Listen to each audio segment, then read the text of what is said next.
Hey, production team, this is Steven, and I just got back from Peru, and this is my first day at work, and I wanted to kind of share with you kind of what God had revealed to me while I was in Peru, and also share with you, for those of you who partnered with me and the Seal of Faith missions via prayer or partnered with us financially, I just want to thank you, and a lot of this fruit that you're about to see is your fruit as well.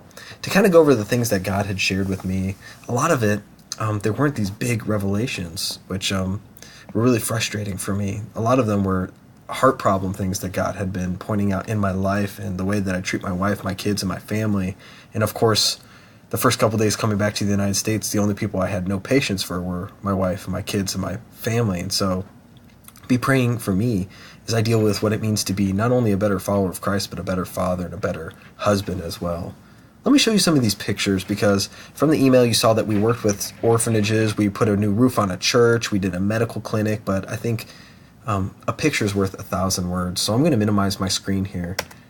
And right here, this is the beautiful city of Cajamarca. It is the largest, most northern city in all of Peru, and it's about 300,000 people. And I don't know if you can tell, it's kind of a shanty town.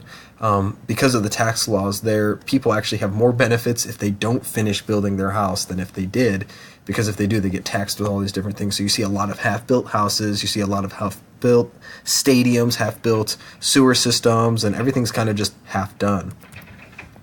Right here, this is a picture of the orphanage as we were driving up. These are some of the kids, and notice they're all behind bars, but this is the first orphanage we went to, and they were all waiting for us gringos to show up. This is just 5 of the boys. There were about 100 more kids that were back, very shy, but they were waiting for us when we got up behind those bars, waiting for the gringos to show up. Here is the picture of the medical team that we brought. These ladies did a fantastic job. In fact, on the day that we did our medical clinic, in just 3 hours, they saw 76 people. And I was asking them, on a normal day at your office, how many people would you see? And they were like, 8, 10. So they saw about 7 times the amount of folks that they normally see in the United States. Those ladies did such a fantastic job. Also, we partnered with this church here. I don't know if you can see, this is Pastor Isabel, and this is actually his wife, and she's dressed in the full campesino garb, which is an Incan traditional dress. Their church had been leaking for the past 25 years, and so what we did was we partnered with the campesinos, and we built a roof for their church. And so here's a picture of us building a roof, but not only did we just do it, I don't know if you can see back here, all the campesinos are joining in with. In fact, this is a picture of me joining with, this is Isabel's oldest son, Roger, or Roger, however you want to say it. And here's a picture of us, and of course me again.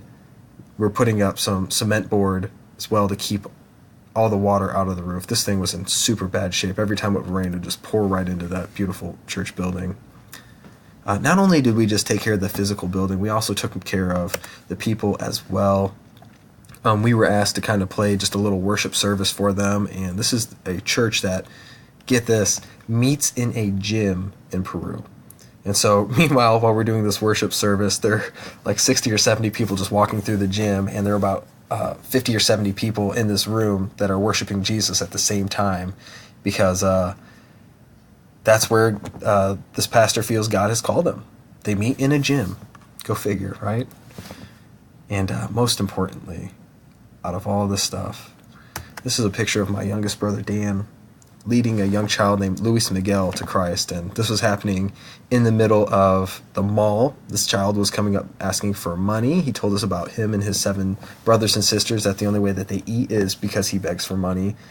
And my little brother ended up talking to him, talking about why we came to Peru. And then he ended up talking to him about Jesus, and this little boy stepped in a relationship with Jesus.